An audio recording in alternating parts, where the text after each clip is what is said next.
नमस्कार दोस्तों, आज फिर आप सभी का संतवीर सर लाइव सेशन में हार्दिक स्वागत अभिनंदन हो। हम रीट के लिए, वनपाल के लिए, वन रक्षक के लिए अति महत्वपूर्ण क्लास को पढ़ रहे थे और उसी क्लास का नाम था राजस्थान के लोक नृत्य। क्या नाम था? राजस्थान के लोक नृत्य। और इसी के अंदर आज हम पार्ट नंबर पढ़ेंगे 3 को। कौन सा पार्ट नंबर है?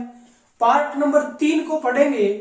अति महत्वपूर्ण क्लास सभी भर्ती परीक्षाओं के अंदर रहने वाली है। आप अधिक से अधिक बच्चों को लाइव लाने का प्रयास किया करो। जब आपको हर प्रकार की ट्रिक, बेसिक जानकारी, संपूर्ण जानकारी निःशुल्क प्राप्त हो रही है तो आप इतना कर्तव्य जरूर करो। देखो, लाइव सेशन में मैं फिर आप सभी का हार्दिक स्वागत करता हूं।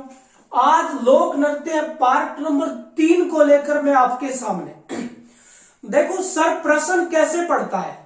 तो पहली क्लास जो हमारी थी किसकी? लोक नृत्यों की प्रारंभिक इंट्रोडक्शन। उस क्लास को देखना और फिर आपको पता चलेगा कि इसमें से प्रश्न कैसे बनेगा।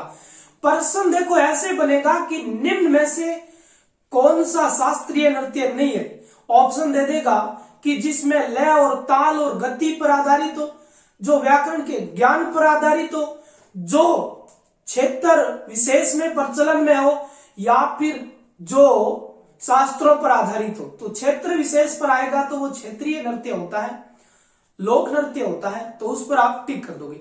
सेकंड क्लास हमने पढ़ी थी, वहां से प्रश्न देखो अति महत्वपूर्ण कलाकारों से संबंधित पढ़ने की संभावना रहेगी। जैसे हमने पढ़ा था कथक नृत्य के कलाकार, घूमर को पढ़ा, घूमरा को पढ़ा और घुमरा को पढ़ा। क्या ये सभी नृत्य एक है? नहीं जी, घूमर अलग है, घूमरा अलग है और घुमरा अलग है। इन चीजों को ध्यान रखना।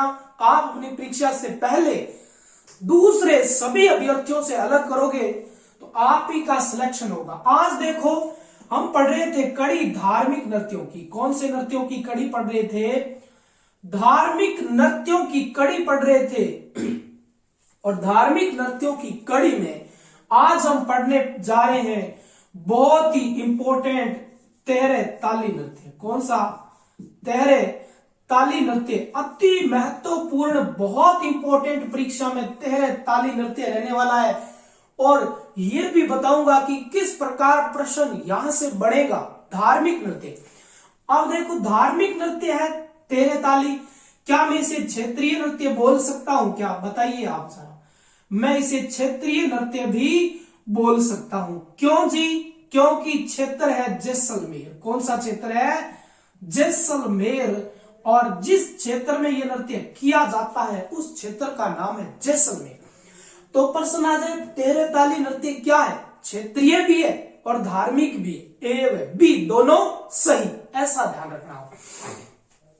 तेहरे ताली नृत्य धार्मिक क्यों है? धार्मिक क्यों है तो याद रखना, आराधना यहां पर होती है रामदेव जी की। किसकी आराधना होती है? बाबा रामदेव जी की आराधना में, रामदेव जी की आराधना में किया जाता है, इसलिए धार्मिक। और जैसलमेर जिला और गांव का नाम आता है रामदेवरा। कौन सा देवरा है? रामदेवरा। और रामदेवरा में किया जाता है, इसीलिए क्षेत्रीय नृत्य हुआ। अधिक से अधिक बच्चे लाइव लाओ ताकि तेरा ताली में कैसे प्रश्न बनने वाला है उन्हीं पर हम चर्चा करेंगे। अब यदि हम दो बातें जाने कि सर तेरा ताली का नाम कैसे पड़ा, नामकरण पर जाए तो एक ध्यान रखना, हमारे इतिहासकार जिनका नाम आता है दशरथ शर्मा जी। क्या नाम आता है? दशरथ शर्मा। और एक हम पढ़ रहे हैं अन्य इतिहासकारों को। किसको? अन्य इतिहासकारों को हम पढ़ेंगे। अन्य इतिहासकार, तो अन्य इतिहासकार क्या बोल रहे हैं और दशरथ शर्मा जी क्या बोल रहे हैं? हमारे दशरथ शर्मा जी ये बोल रहे हैं कि ये नृत्य में, इस नृत्य में, किस नृत्य में? इस नृत्य में बैठकर, कैसे जी? बैठकर तेरे कलाएं दिखाई जाती है। कितनी कलाएं? तेरे कलाएं दिखाई जाती है। लो जी, तेरे कलाएं दिखाई जाती है, इसलिए हो सकता है इस नाम नृत्य का नाम तेरे ताली पड़ा हो। लेकिन अन्य इतिहासकार ये कहते हैं कि इस नृत्य में, किस नृत्य में, इस नृत्य में क्या होता है कि 13 प्रकार के मजीरे बांधे जाते हैं। इस नृत्य में 13 प्रकार के मजीरे बांधे जाते हैं। लो जी, मजीरे बांधे जाते हैं और उनकी ध्वनि पर यह नृत्य प्रस्तुत किया जाता है। तो दोनों बातों को आप याद रखना। पहली बात क्या है कि दशरथ शर्मा कहते हैं कि इस नृत्य में बैठकर 13 प्रकार की कलाएं दिखाई जाती है, इसलिए इस नृत्य को 13 ताली का। अन्य इतिहासकार ये कह रहे हैं कि इस नृत्य में 13 प्रकार के मजीरे बांधे जाते हैं हाथों और पैरों में, और उनकी धुन पर यह नृत्य किया जाता है। लेकिन हम ये जानेंगे कि इस नृत्य में कुछ वाद्य यंत्र है, और इस नृत्य में वाद्य यंत्र बजाए जाते हैं जिसमें एक चौतारा है। कौन सा है? चौतारा है। एक वाद्य यंत्र कौन सा है? मजीरा है। गोरा जी, लो जी, मजीरा है। और तीसरा वाद्य यंत्र इसमें तानपुरा है। कौन सा है? तानपुरा है। ये तीनों वाद्य यंत्र इस नृत्य के बहुत इंपॉर्टेंट है। ऑप्शन आ जाए क्या ढोल नृत्य, इस ढोल वाद्य यंत्र इस नृत्य में बजाया जाता है? नहीं जी, कैंसल, गलत है। बहुत इंपॉर्टेंट है, इसलिए आपको वाद्य यंत्र देखो चौतारा, मजीरा, तानपुरा याद रखना पड़ेगा। अन्य सभी अभ्यर्थियों से आपको अलग करना पड़ेगा जो आपकी एक ऑथेंटिक किताब के अंदर लिखा हुआ है। अब देखो वाद्य यंत्र हमने जान लिए। अन्य इतिहासकार किस लिए इसका नाम बताते हैं? दशरथ शर्मा इसलिए क्या नाम बताते हैं? आगे आप ये जानो कि इसके कुछ कलाकार हैं। क्या है जी? कलाकार। ये इंपॉर्टेंट और है जी। अब देखो कलाकार किसे, कलाकार में एक ट्रिक याद रखना, मेनाल। कौन सी याद रखना? मेनाल एक ट्रिक याद रखना। लो जी सर, हम तो मेनाल ट्रिक याद रख लेंगे। मेनाल ट्रिक याद रखना, 13 ताली मेनाल। अब मैं पर देखो कौन सा हो रहा है, देखो मैं लिख रहा हूं मैं से मोहिनी बाई। कौन सा है? मोहिनी बाई इस नृत्य की एक नृत्यांगना है। लो कोई दिक्कत नहीं। एक मैप पर और है मांगी बाई। कौन सी है जी? मांगी बाई इस नृत्य की सबसे प्रसिद्ध कलाकार। टिक कर लेना। मांगी बाई को 13 ताली नृत्य में अति महत्वपूर्ण याद आपको रखना पड़ेगा, प्रश्न पड़ेगा पक्का यहां से। नाम पर देखो नारायणी बाई। कौन सी है? नारायणी बाई। और उसके बाद लय पर है जी लक्ष्मण। कौन सा है? लक्ष्मण दास कामड़ जी। कौन सा है? लक्ष्मण दास कामड़। ये लो जी, यहां तक सर हमारे कोई प्रॉब्लम नहीं है। कलाकार हमने याद किए। नाम दशरथ शर्मा इस नृत्य में कैसे बताते हैं कि 13 प्रकार की कलाएं बैठकर दिखाई जाती है। प्लस अन्य इतिहासकार ये कह रहे हैं कि हाथ और पैरों में 13 मजीरे बांधकर उनकी धुन, और धुन पर लोग आकर्षित होते हैं, और आकर्षित होने के बाद इस नृत्य में पैसे बरसते हैं। क्या बरसते हैं? पैसे। तो नृत्य हुआ पैसेवर नृत्य। लो जी, बहुत ही इंपॉर्टेंट है। ये नृत्य पैसेवर भी है, क्षेत्रीय भी है और धार्मिक भी है। देखो अब एक चीज ध्यान रखना, इसी नृत्य के अंदर, इस नृत्य में क्या ध्यान रखना है कि नृत्य कब होता है, नृत्य कब होता है, इस बात पर ध्यान देना। तो देखो नृत्य होता है भाद्रपद के अंदर। कौन से पद में? भाद्रपद में रामदेव जी के मेले पर। किसके? रामदेव जी के मेले पर। लो जी, मेले पर, रामदेव जी के मेले पर यह नृत्य किया जाता है। मारवाड़ धनी रामदेव जी और उन्हीं का मेला भाद्रपद शुक्ल पक्ष की दूज से लेकर भाद्रपद शुक्ल पक्ष की 10वीं तक जो भरता है, उस 8 दिन तक ये नृत्य बड़ा आकर्षित रहता है। देखो पंजाब के लोग, हरियाणा के लोग, गुजरात के लोग, कुछ पाकिस्तान के लोगों को भी ये नृत्य आकर्षित दिखता है। देखो लाइव सेशन में सभी का हार्दिक स्वागत है। अब देखो यहां पर ये नृत्य हमने देखा कि कब होता है। अब देखो हम जानेंगे मांगी बाई के बारे में। कौन सी बाई है जी? मांगी बाई सर इस नृत्य की बहुत इंपॉर्टेंट प्रसिद्ध कलाकार है। थोड़ा बहुत जान ले। पहला याद रखना, मांगी बाई थी चित्तौड़ की। कहां की थी? चित्तौड़ की। और बाल अवस्था में इसका विवाह हो गया पादरला गांव के अंदर। कौन सा गांव है? पादरला गांव। और पादरला गांव कहां पड़ता है? पाली के अंदर। परीक्षा में इतना याद रखना, मांगी बाई और मांगी बाई अति महत्वपूर्ण इस नृत्य में है, क्योंकि चित्तौड़ की थी और बाल विवाह पादरला गांव पाली में हुआ था। और इनकी पति का नाम था भेरू दास। क्या नाम है दोस्तों? भेरू दास। और इनका एक जेठ जी था जिसका नाम था गोरम दास। कौन सा दास था? गोरम दास। और गोरम दास जेठ जी से इसने ये कला सीखी थी। बहुत ही इंपॉर्टेंट, देखो जेठ जी से मांगी बाई ने कला सीख ली, लेकिन कई बिननियां ऐसी होती है जो जेठ जी को कला सिखा भी देती है। लेकिन यहाँ पर मांगी बाई इतनी महत्वपूर्ण थी कि गोरमदास अपने जेठ जी से ये 13 ताली नृत्य की कला सीख कर और ये सीधी कहां पहुंच जाती है? रुणित्सा रामदेवरा के अंदर। और रामदेवरा के अंदर ये अति महत्वपूर्ण प्रसिद्ध नृत्य दिखाया जाता है। देखो अब एक चीज ध्यान देना, कहां से आती है मांगी बाई? पादरला गांव से। बहुत इंपॉर्टेंट है, पूछ लिया जाता है मांगी बाई का संबंध बताइए किस नृत्य से। अब आपसे यदि प्रश्न ये पूछे, देखो यहां पर ऑप्शन में दे दे नारायण सिंह। क्या नाम दे दे? नारायण सिंह नाम दे दे। लो जी, नारायण सिंह मैंने ऑप्शन में दे दिया। नारायण सिंह बेंगड़िया दे दे। क्या दे दे? नारायण सिंह बेंगड़िया दे दे। और पूछ ले किस नृत्य का कला, किस नृत्य में या किस नृत्यकार का संबंध 13 ताली से नहीं है। तो आपको पता होगा कि सर नारायण सिंह बेंगड़िया तो आपने केला माता के लांगुरिया नृत्य में बताया था। बिल्कुल सही है। तो यहां पर कौन थी? नारायणी थी। तो इस प्रकार ये क्या हो जाएगा? सही हो जाएगा।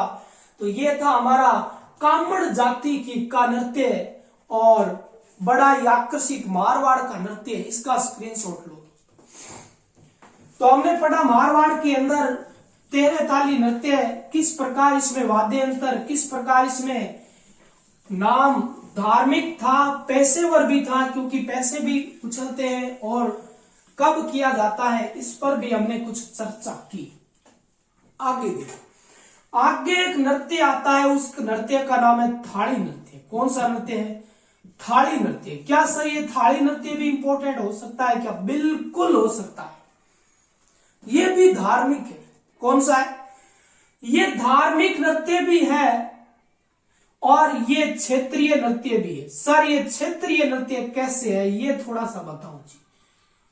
तो बिल्कुल ध्यान रखना, क्षेत्रीय नृत्य भी है, धार्मिक नृत्य भी। धार्मिक नृत्य कैसे है कि ये बापू जी को समर्पित है। किसको जी? बापू जी को ये नृत्य समर्पित है। क्षेत्रीय नृत्य ऐसे है कि ये होता है फलोदी के अंदर। कहां होता है? फलोदी के अंदर। और फलोदी कहां पड़ता है? जोधपुर के अंदर। देखो जी, इसलिए ये नृत्य क्या हो जाएगा? क्षेत्रीय नृत्य हो गया। पूछ लिया जाता है बहुत इंपॉर्टेंट प्रश्न की थाली नृत्य का संबंध कहां से है, तो बताओ पश्चिमी राजस्थान फड़ौदी जोधपुर से है। फड़ौदी राज्य का गर्म स्थान भी है। देखो अब देखो बापूजी से धार्मिक संबंध कैसे है इस थाली नृत्य का। तो देखो कुछ बातें ध्यान रखना। बापूजी क्या हुए हैं? बापूजी पीर हुए हैं जिन्हें ऊंटों का देवता कहा जाता है। बापूजी का जन्म कहां हुआ था? जन्म हुआ था कहां पर रे? जन्म हुआ था कोल्लू मंड के अंदर। और कोल्लू मंड कहां पड़ता है? इसी फड़ौदी के अंदर। और इसी कोल्लू मंड के अंदर इनका एक भव्य और आकर्षित क्या हुआ है? मंदिर हुआ है। और इस मंदिर के यहाँ जागरण लगता है कब? चैत्र अमावस्या के दिन। कौन सी अमावस्या है? चैत्र अमावस्या को आकर्षित जागरण होता है। और इसी जागरण में यहाँ पर कौन सा नृत्य किया जाता है? ये नृत्य किया जाता है थाली नृत्य। देखो चैत्र अमावस्या को बापू जी का कोल्लू मंड फड़ौदी जोधपुर के अंदर आकर्षित जागरण मेला लगता है। उस मेले के अंदर ये जो बापू जी के भक्तों के द्वारा नृत्य होता है। किसके भक्त होते हैं? बापू जी के भक्तों के द्वारा किया जाता है। किसके द्वारा? भक्तों के द्वारा नृत्य किया जाता है। ये बहुत ही इंपॉर्टेंट है। किसके द्वारा थाली नृत्य? बापू जी के भक्तों के द्वारा। अब देखो क्या होता है कि बापू जी के भक्त जो होते हैं वो इस प्रकार हाथ की अंगुली पर क्या रखते हैं, थाली रखते हैं, और इस थाली को गति से घुमाते हैं, थाली को गति से घुमाते हुए इस नृत्य को करते हैं। देखो घुमाते हुए करते हैं। बड़ा ही आकर्षित हुआ या नहीं हुआ। और इसमें वाद्य यंत्र बजता है, और वो वाद्य यंत्र बापू जी का वाद्य यंत्र है जिसे हम कहते हैं रावण हत्ता वाद्य यंत्र। कौन सा वाद्य यंत्र है? रावण हत्ता। बापू जी की जब फड़ बांची जाती है तो भी रावण हत्ता वाद्य यंत्र है। अब यहां से प्रश्न कैसे पड़ेगा? थाली नृत्य के संबंध में कौन सा कथन असत्य है? क्या बापू जी के भक्तों के द्वारा किया जाता है? ऑप्शन नंबर ए बिल्कुल राइट है। क्षेत्रीय नृत्य होता है, कोल्लूमन फलोदी जोधपुर से संबंध है, बिल्कुल राइट है। अगला है, इसकी क्रियाविधि थाली को गति से अंगुली पर घुमाते हुए किया जाता है, बिल्कुल सही है। पांचवा यदि ऑप्शन आ जाए कि इस नृत्य के अंदर कौन सा नृत्य है? थाली नृत्य। इसमें ढोल वाद्य यंत्र बजाया जाता है क्या? कभी नहीं। इसमें रावण हत्ता वाद्य यंत्र बजाया जाता है। तो ये था थाली नृत्य। और थाली नृत्य के बाद में नृत्य ले रहा हूं जी, कौन सा? सुकर नृत्य। कौन सा नृत्य है? सुकर नृत्य। सर ये भी धार्मिक है क्या? बिल्कुल सही है। सुकर नृत्य भी आपका कैसा है? धार्मिक नृत्य है। ध्यान से देख, धार्मिक नृत्य के साथ साथ ये क्षेत्रीय नृत्य भी है। कैसा है? क्षेत्रीय नृत्य। सर इसे क्षेत्रीय नृत्य क्यों कहते हैं? क्योंकि ये मेवाड़ का प्रसिद्ध है। कहां का प्रसिद्ध है? मेवाड़ का प्रसिद्ध सुकर नृत्य। अब देखो सुकर नृत्य की अति इंपॉर्टेंट यह है कि आदिवासियों के अंदर एक देवता हुआ है। किसके अंदर? आदिवासियों का देवता। आदिवासियों का देवता हुआ है, उसका नाम है सुकर देवता। क्या नाम आता है? सुकर देवता। और सुकर देवता का मुखुटा पहनकर या सुकर देवता की स्मृति पर, सुकर देवता की स्मृति पर सुकर भगवान या सुकर का मुखुटा पहनकर, क्या पहनकर? मुखुटा पहनकर ये नृत्य किया जाता है। ये नृत्य किया जाता है। ये इस नृत्य की क्रिया विधि हुई। ये चीज आप ध्यान दे लेना कि क्षेत्रीय नृत्य इसलिए है कि मेवाड़ में प्रसिद्ध है ये नृत्य, और आदिवासियों के देवता हुए हैं जिनका नाम है सुकर देवता, और इन्हीं की स्मृति पर सुकर का मुखुटा पहनकर पुरुषों के द्वारा ये नृत्य मेवाड़ में किया जाता है। वर्तमान के अंदर ये नृत्य जो है ये विलुप्त अवस्था में है। कौन सी अवस्था में है? विलुप्त अवस्था में है, नष्ट होता जा रहा है। तो इस चीज को ध्यान देना। यहाँ पर ये नृत्य भगवान शुक्र को खुश करने के लिए आदिवासी लोग करते हैं, और इधर ये थाली नृत्य। आपसे मैं यदि ये पूछूंगा मुखुट्टा नृत्य कहां का है? लो जी, मुखुट्टा नृत्य कहां का है? तो रीट वाले एसएसटी वालों के लिए अति इंपॉर्टेंट प्रश्न। मुखुट्टा नृत्य सुकर नृत्य को नहीं कहते। मुखुट्टा नृत्य तो अरुणाचल प्रदेश का है। किसका है? अरुणाचल प्रदेश का है। इस चीज का ध्यान दे लेना। मुखुट्टा नृत्य अरुणाचल प्रदेश का है। तो इसका स्क्रीनशॉट ले लो। अधिक से अधिक बच्चों को लाइव किया करो, कमेंट किया करो, शेयर किया करो, ताकि आपको समय पर सारी कक्षाएं मिले। हम पढ़ रहे थे धार्मिक नृत्यों की यूनिट, और धार्मिक नृत्य पेशेवर हो सकते हैं, धार्मिक नृत्य क्षेत्रीय भी हो सकते हैं। आगे देखो, आगे हम एक धार्मिक नृत्य पढ़ रहे हैं, वो है नाथ द्वारा का। कहां का है? नाथ द्वारा का। और उस नृत्य का नाम है दोस्तों डांग नृत्य। कौन सा नृत्य है? डांग नृत्य भी सर इंपॉर्टेंट है क्या? बहुत ही इंपॉर्टेंट है डांग नृत्य। ध्यान रखना, डांग में दो चीज ध्यान रखना। एक तो डांग की रानी ध्यान रखना। किसकी रानी? सर डांग की भी रानी है क्या? बिल्कुल, डांग की रानी ध्यान रखना। और एक याद रखना, डांग प्रदेश। क्या याद रखना? डांग प्रदेश या डांग बेसिन याद रखना। डांग बेसिन या डांग प्रदेश याद रखना, और एक डांग की रानी याद रखना। ये बहुत इंपॉर्टेंट है। सर डांग की रानी हमने करौली देखा है। बिल्कुल सही है, करेला डांग से ही उतारेंगे नाम। बहुत इंपोर्टेंट। डांग प्रदेश सर हमने करौली का क्षेत्र देखा। इसके अलावा सर कौन सा हो सकता है? सवाई माधोपुर हो सकता है। लो जी, सवाई माधोपुर हो सकता है। इसके अलावा सर धौलपुर भी हो सकता है। लेकिन चंबल बेसिन बिल्कुल सही है क्या? बिल्कुल सही है। चंबल बेसिन को हम डांग प्रदेश के रूप में जानते हैं। डांग की रानी हम करौली को जानते हैं। लेकिन डांग नृत्य हमने पहले ही लिख दिया कि डांग नृत्य नाथ द्वारा राजसमंद का प्रसिद्ध है। कहां का? डांग नृत्य राजसमंद का प्रसिद्ध है। तो बताइए, डांग नृत्य क्षेत्रीय नृत्य हुआ या नहीं हुआ? सर ये तो हो गया ना। तो ये क्षेत्रीय नृत्य भी है, प्लस ये धार्मिक नृत्य भी। धार्मिक आस्था किसकी है? नाथ द्वारा। भगवान श्री कृष्ण श्रीनाथ जी की आराधना है। किसकी? श्री नाथ जी की आराधना है। लो जी, श्रीनाथ जी की आराधना में किया जाता है तो नृत्य हुआ धार्मिक, और नाथ द्वारा राजसमंद में किया जाता है तो नृत्य हुआ क्षेत्रीय। अब देखो, नृत्य होता कब है ये इंपॉर्टेंट, लेकिन इससे पहले नृत्य करते कौन है? तो श्रीनाथ जी के भक्त करते हैं। किसके?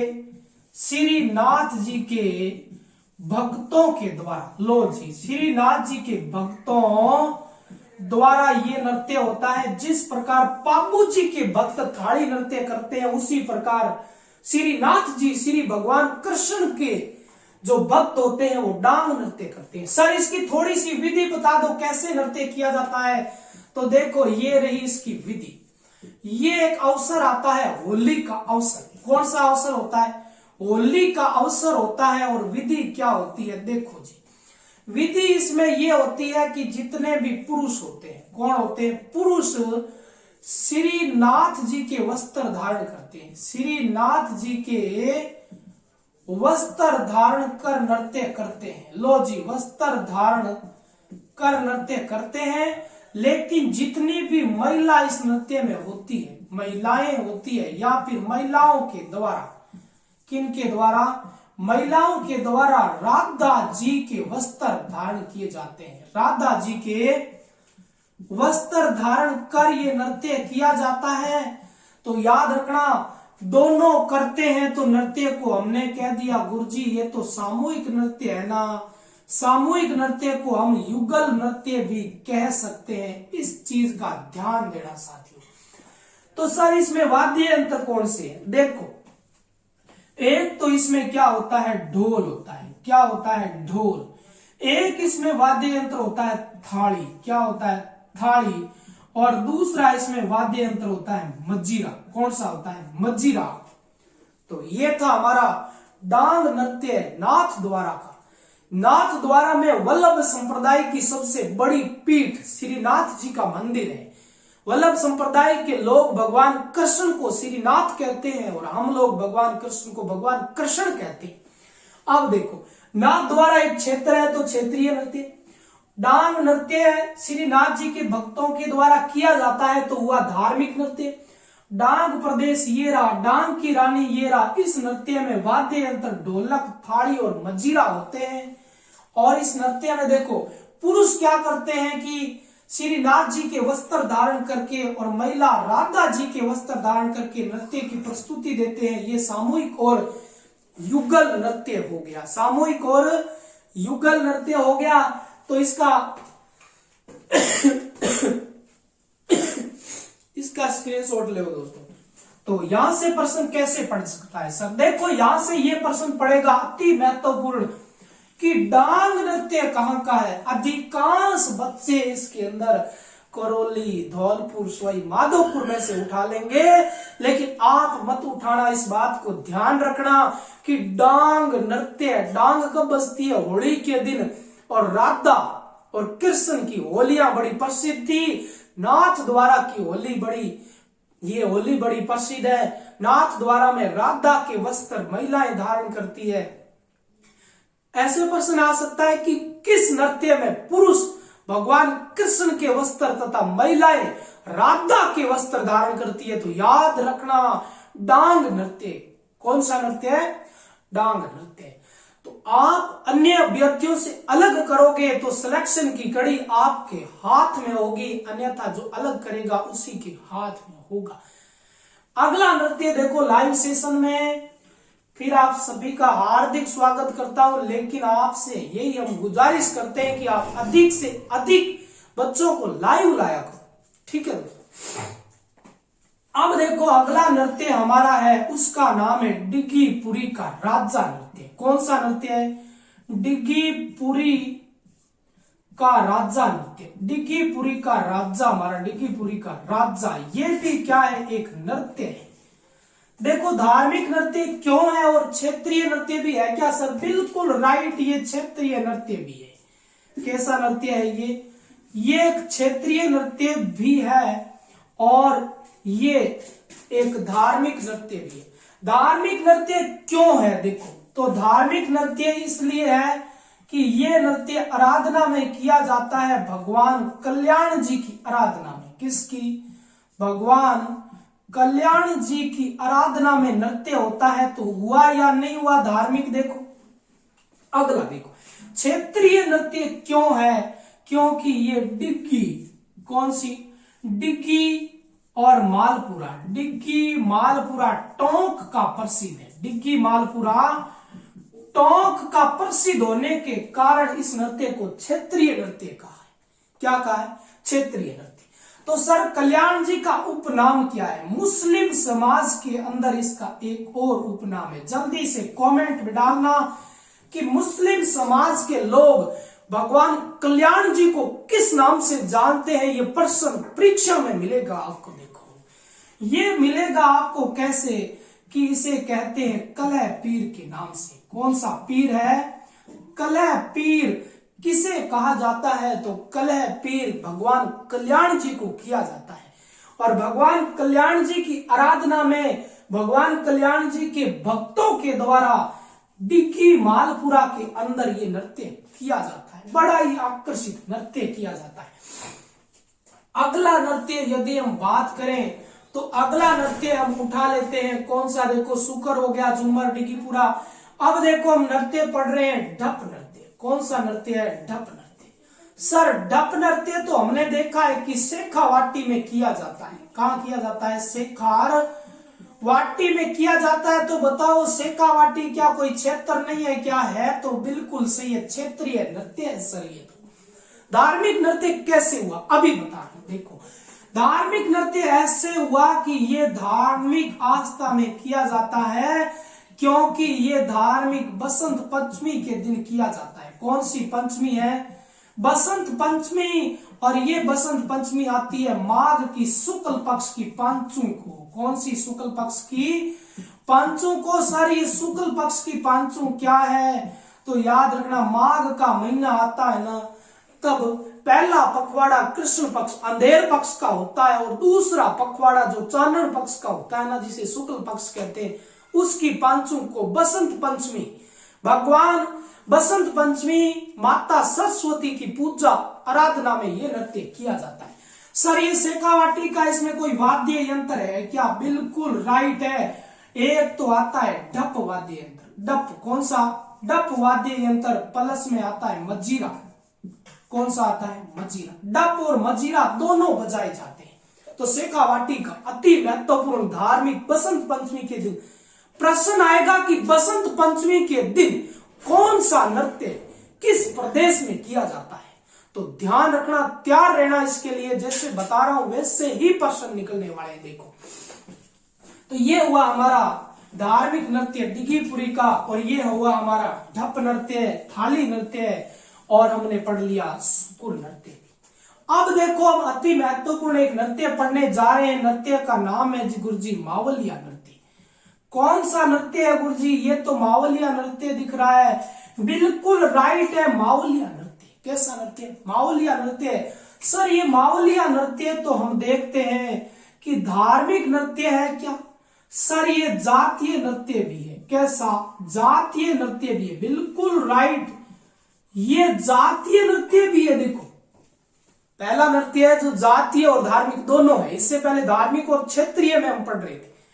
देखो ये जातीय नृत्य कैसे है, जाति आती है कथोड़ी। कौन सी आती है? कथोड़ी। आपने सुना होगा कि उदयपुर संभाग में कथोड़ी कथा प्राप्त करती है, वही है। धार्मिक नृत्य कैसे हुआ? ये होता है जी नवरात्रों में। कौन से रात्रों में होता है? नवरात्रों में होता है। और इसमें देवी और देवताओं के गीत गाए जाते हैं। देवी देवताओं के गीतों पर होता है, इसलिए इसे कहते हैं जी किन पर होता है? गीतों पर होता है। देवी देवताओं के गीतों पर होने के कारण मावलिया धार्मिक नृत्य कहलाया। और जातीय नृत्य इसलिए कि कथोड़ी में किया जाता है। तो याद रखना बहुत इंपॉर्टेंट क्या है कि धार्मिक नृत्य मावलिया नृत्य। नवरात्रे 9 दिन होते हैं, तो इस नृत्य में 10 व 12 पुरुष भाग लेते हैं। कौन लेते हैं? 10-12 पुरुष क्या करते हैं? 10-12 पुरुषों के द्वारा 10-12 पुरुषों के द्वारा गोलाकार, कौन सा है जी? गोलाकार मार्ग में नृत्य किया जाता है। मार्ग पर नृत्य किया जाता है। अति महत्वपूर्ण हुआ या नहीं हुआ? लो जी, मावलिया नृत्य में कौन सा पथ होता है? तो प्रश्न आएगा पिरामिड होता है या फिर आयताकार होता है, गोलाकार होता है। ए व डी दोनों सही है। तो आप करोगे कि इसमें गोलाकार पथ होता है। मावलिया नृत्य नवरात्रों में होता है। अगला प्रश्न देखिए, इस नृत्य में सर कौन से वाद्य यंत्र है? एक तो याद रखना ढोलक। कौन सा है? जो कथोड़ी जो जनजाति है इसके जो वाद्य यंत्र है वही है। ढोलक के बाद टापरा है। कौन सा है? टापरा है। टापरा के बाद है बांसुरी। कौन सा है? बांसुरी। और बांसुरी के बाद है बांसुरी। कौन सा है? बांसुरी। सर ये कैसे वाद्य यंत्र होते हैं? प्ले लिस्ट में जाके मेरा एक वीडियो डाला हुआ है वाद्य यंत्र कि वाद्य यंत्र कितने प्रकार के होते हैं, कौन कौन से होते हैं, उनको दोबारा देखना और फिर पता चलेगा कि ढोलक, टापरा, बांसुरी और बांसुरी किस प्रकार के वाद्य यंत्र होते हैं।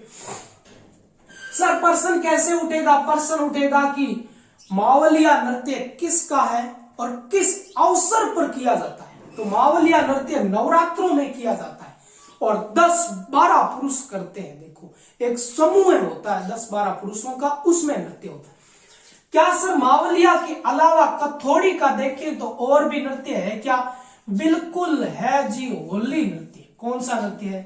होली नृत्य। याद या रखना कि होली पर थोड़ा थोड़ा मावा खाएंगे। होली पर थोड़ा थोड़ा मावा खाएंगे। होली नृत्य तो ले लिया महिलाओं ने। किन्होंने ले लिया? महिलाओं ने ले लिया।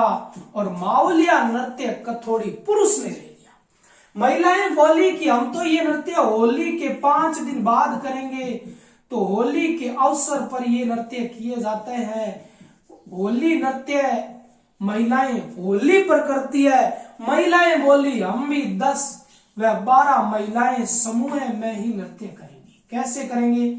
समूह में नृत्य करेंगे। एक दूसरे का हाथ पकड़ती हुई, एक दूसरे के कंधों पर चढ़ती हुई पिरामिड नुमा नृत्य होता है। कैसा होता है? पिरामिड नुमा नृत्य होता है। तो बहुत ही इंपॉर्टेंट ये चीज ध्यान देना, वाद्य यंत्र कथोड़ी के यही है दोनों नृत्यों के अंदर। देखो कथोड़ी कितनी शानदार और बेस्ट जनजाति है। एक नृत्य होली ले लिया महिलाओं ने और मावलिया ले लिया पुरुषों ने। होली नृत्य होली पर करती है महिलाएं, वो बोल रही है 10-12 हम भी समूह में करेंगे, तो आप भी समूह में करो। लेकिन हमारा मार्ग होगा पिरामिड, आपका मार्ग होगा कौन सा? गोलाकार। तो कथोड़ी नृत्य पढ़े, उसमें होली नृत्य भी आया, मावलिया नृत्य भी आया। तो ये था हमारा कौन सा नृत्य? लो जी मावलिया। इसका स्क्रीनशॉट ले आप।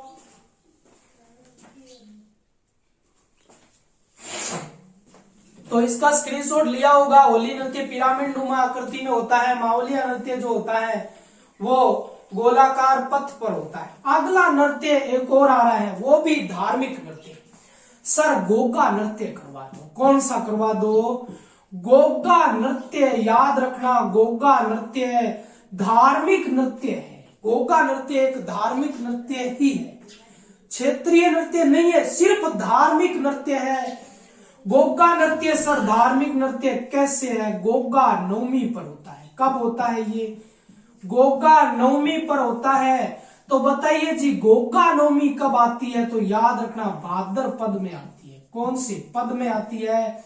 भाद्र पद की कृष्ण पक्ष की नवमी के दिन आती है। देखो, कृष्ण पक्ष की नवमी को आती है। तो आप मेरे को बताना कि लोग गोगा जी का नवरात्रा भाद्रपद की शुक्ल पक्ष की नवमी को क्यों रखते हैं? गोगा जी की नवमी तो भाद्रपद के कृष्ण पक्ष की नवमी को आती है। इस नृत्य के अंदर जितने भी गोगा जी के भक्त होते हैं, किसके भक्त होते हैं? गोगा जी के भक्तों के द्वारा। किसके द्वारा? गोगा जी के भक्तों के द्वारा इस नृत्य में छड़ी व सांकल के द्वारा नृत्य होता है। गोगा जी के भक्तों के द्वारा छड़ी व सांकल खेलते हुए नृत्य करते हैं। देखो, ऐसा नृत्य किया जाता है। गोगा जी की नवमी जागरण पर किया जाता है। छड़ी खेलते हैं, सांकल खेलते हैं, शरीर को लहूलुहान कर लेते हैं और नृत्य करते रहते हैं। इसमें वाद्य यंत्र बताइए, बिल्कुल इंपॉर्टेंट है। एक तो ढोल होता है और ढोल के साथ में एक वाद्य यंत्र होता है, डेरू। कौन सा होता है? डेरू और ढोल, दो प्रकार के वाद्य यंत्र यहां पर हमने लिखे हैं। देखो, और सांकल खेलते हुए नृत्य होता है गोगा जी के भक्तों के द्वारा भाद्रपद कृष्ण पक्ष की नवमी को। आपको पता होगा कि भाद्रपद ही एक माह है जिसमें गोगा जी का पुजारी जो होता है वो हिंदू होता है। कौन होता है? एक माह में पुजारी हिंदू होता है, बाकी 11 माह तक पुजारी होते हैं चायल जाति के मुस्लिम। कौन होते हैं? चायल जाति के मुस्लिम होते हैं। इस बात पर ध्यान देना, चायल जाति के मुस्लिम 11 माह तक गोगा जी की पूजा करते हैं। एक ही माह होता है जिसमें हिंदू पुजारी होता है। प्लस में याद रखना, गोगा जी की एक तो आती है शीर्ष मेढ़ी। कैसी मेढ़ी आती है? शीर्ष मेढ़ी। और दूसरी याद रखना आती है धुर मेढ़ी। और एक होती है गोगारी ओलड़ी। किसकी ओलड़ी जी? गोगारी ओलड़ी। ये नृत्य यहाँ के बड़े ही फेमस होंगे। शीर्ष नृत्य, शीर्ष मेढ़ी, गोगारी। आपको पता है जहां गोगा जी का ले जाया गया था शीश दद्रेवा गांव चूरू। पिछली बार रीट भर्ती में यह प्रश्न पूछ लिया गया है। देखो, तो आगे ध्यान रखना कि गोगारी दुर्मेड़ी पूछे तो आप कर देना गोगारी दुर्मेड़ी नोहर हनुमान गढ़ कर देना। नोहर हनुमान गढ़ कर देना। गोगारी ओलड़ी पूछे तो याद रखना किलोरियों की ढाणी कर देना। कौन सी जी? किलोरियों की ढाणी। और ये किलोरियों की ढाणी पड़ती है सांसोर के अंदर, और सांसोर राजस्थान का पंजाब पड़ता है जालोर में। कहां पड़ता है? जालोर में पड़ता है। तो ये तीनों चीजें आप यहां पर याद रखना। और ये नृत्य हमारा कौन सा था? देखो, गोगा नृत्य। हमने गोगा नृत्य को भी पढ़ा, एक धार्मिक नृत्य है। गोगा नृत्य को हम याद रखने के बाद हम एक नृत्य में आ रहे हैं। उस नृत्य का नाम है झूमर नृत्य। कौन सा है जी? झूमर नृत्य। देखो, अति महत्वपूर्ण हुआ या नहीं हुआ? झूमर नृत्य किया जाता है मेलों पर। कहाँ किया जाता है? मेलों पर किया जाता है। इसीलिए धार्मिक हुआ, लेकिन ये गुज्जरों में और अहीरों में, गुज्जर व अहीर के अंदर है, तो ये हुआ जातीय नृत्य। जातीय नृत्य क्यों बोला? क्योंकि गुज्जर समाज और अहीर समाज के अंदर ये नृत्य प्रचलन में है। धार्मिक नृत्य क्यों? क्योंकि मेलों में किया जाता है। ये वीर रस का धार्मिक नृत्य है। कैसी रस का है? वीर रस का नृत्य है। और ज्यादातर वीरता कौन करते हैं? पुरुषों में प्रचलन में, लेकिन कभी कभी इसमें महिला भी भाग ले लेती है। कभी कभी महिलाओं के द्वारा भी भाग ले लिया जाता है। इस चीज का ध्यान देना। क्या होता है कि दो झुंड होते हैं गोल, ये लो, यहां पर महिलाओं का ये वृत्ताकार है, ये पुरुषों का वृत्ताकार है।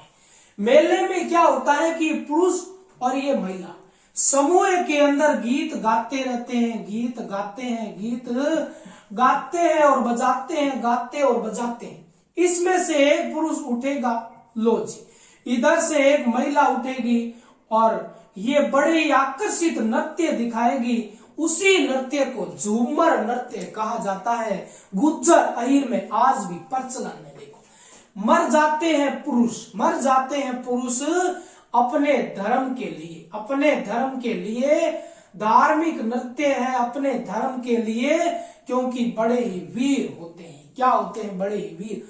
गुज्जरों में एक और नृत्य आता है, चरी नृत्य।